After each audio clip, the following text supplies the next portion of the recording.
کہ عدالت F B R کو وقت کا پابند کرے۔ اب عدالت نے معاملہ ایف بی آر کو بھجوا دیا ہے اور ایف بی آر کو وقت کا پابند بھی کر دیا ہے۔ 75 دن میں آرڈر جاری کرنے کا پابند کر دیا گیا ہے۔ اس کے علاوہ عدالتی فیصلے میں لکھا ہے کہ جسٹس مقبول باقر، جسٹس منصور علی شاہ اور جسٹس یحییٰ آفریدی نے صرف فیصلے کے پیرا نمبر 1 سے اتفاق کیا ہے، جس کے تحت ریفرنس کو کالعدم قرار دیا گیا ہے۔ اس فیصلے سے ان تینوں ججز نے اتفاق کیا ہے، مگر فیصلے کے پیرا 4 سے لے کر پیرا 11 تک اتفاق نہیں کیا اور اپنا الگ فیصلہ لکھا ہے۔ ان تینوں ججز نے لکھا ہے کہ تفصیلی فیصلہ بعد میں جاری کیا جائے گا، ہم درخواست کو قابل سماعت قرار دیتے ہیں، جس کے نتیجے میں درخواست گزار جسٹس قاضی فائز عیسیٰ کے خلاف ریفرنس کو کالعدم قرار دیا جاتا ہے۔ ہمارے اہم آئینی اقدار میں سے ایک یہ ہے کہ عدلیہ کی آزادی کا مکمل طور پر تحفظ کیا جائے۔ اس بات کو دہرایا جاتا ہے کہ کوئی جج یا کوئی فرد یا کوئی ادارہ قانون سے بالاتر نہیں ہے۔ سپریم جوڈیشل کونسل کے دروازے ہمیشہ کھلے ہیں۔ اگر کسی کی کوئی حقیقی شکایت ہے تو وہ کونسل سے رجوع کر سکتا ہے، مگر ساتھ ہی یہ بھی ضروری ہے کہ ایک جج پاکستان کے کسی دوسرے شہری کی طرح قانون کے مطابق لازمی آئینی حق کو حاصل کرے۔ عدالت نے جسٹس قاضی فائز عیسیٰ کے خلاف ریفرنس کالعدم قرار دیا ہے اور جسٹس قاضی فائز عیسیٰ کی درخواست کو قابل سماعت قرار دیا ہے۔ جسٹس قاضی فائز عیسیٰ نے اپنی درخواست میں اپیل کی تھی کہ سپریم جوڈیشل کونسل میں دائر ریفرنسز قابل سماعت نہیں ہیں، لہٰذا انہیں خارج کر دیا جائے۔ ان ریفرنسز کے ذریعے عدلیہ کی آئینی آزادی کو کمزور کرنے کی کوشش کی گئی۔ عدالت یہ قرار دے کہ ریفرنس پروکسی کے طرف سے دائر کیا گیا اور یہ قابل سماعت نہیں ہے۔ جب تک اس درخواست پر فیصلہ نہیں آ جاتا، سپریم جوڈیشل کونسل کو ریفرنسز پر کارروائی سے روکا جائے۔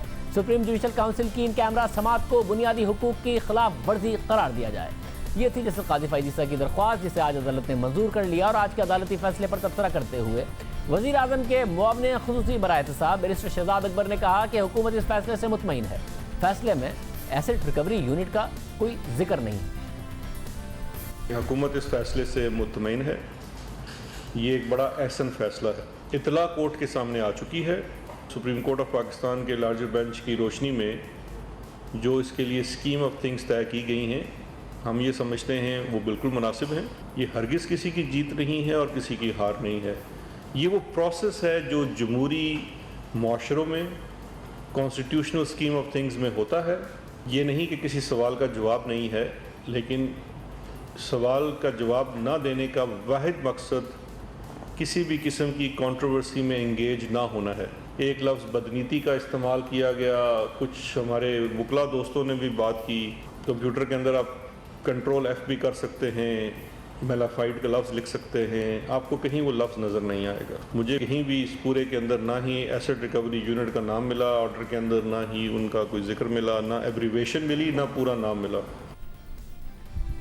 عدالت کی طرف سے ریمارکس میں ایسٹ ریکوری یونٹ کے حوالے سے، احتساب کے عمل کے حوالے سے، ان تمام چیزوں پر بہت زیادہ سوالات اٹھائے گئے تھے۔ شارٹ آرڈر میں اس کا ذکر نہیں ہے، جس کی بات شہزاد اکبر صاحب کر رہے تھے۔ سپریم کورٹ کے آج کے فیصلے پر مشترکہ اپوزیشن کا بھی رد عمل آیا ہے۔ نون لیگ، پیپلز پارٹی، عوامی national party, JUIF، Jamaat Islami, قومی وطن پارٹی اور نیشنل پارٹی نے مشترکہ بیان میں فیصلے کا خیر مقدم کیا ہے اور کہا ہے کہ پوری قوم کا مطالبہ ہے کہ غیر آئینی، غیر قانونی، جھوٹ اور بدنیتی پر مبنی ریفرنس بنانے والے صدر ڈاکٹر عارف الوی اور وزیر اعظم عمران خان استعفیٰ دیں۔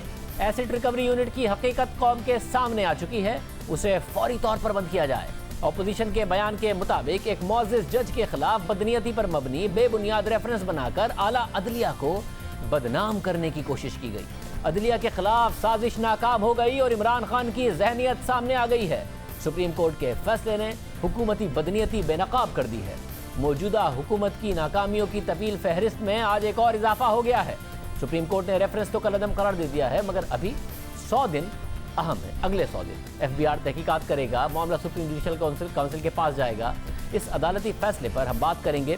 ہمارے ساتھ 2 ماہرین قانون موجود ہیں، بابر ستار صاحب جو جسٹس قاضی فائز عیسیٰ کے وکیل رہے، ساتھ ہی عرفان قادر صاحب جو فروغ نسیم صاحب کے وکیل رہے، حکومتی ٹیم کا حصہ رہے۔ ساتھ ہی ہمارے ساتھ موجود ہوں گے ٹیکس ایکسپرٹ اشفاق تولا صاحب، جن سے ہم مسلسل بات کرتے رہے۔ اب کیا ہوگا، ٹیکس قوانین کیا کہتے ہیں، یہ ان سے پوچھیں گے۔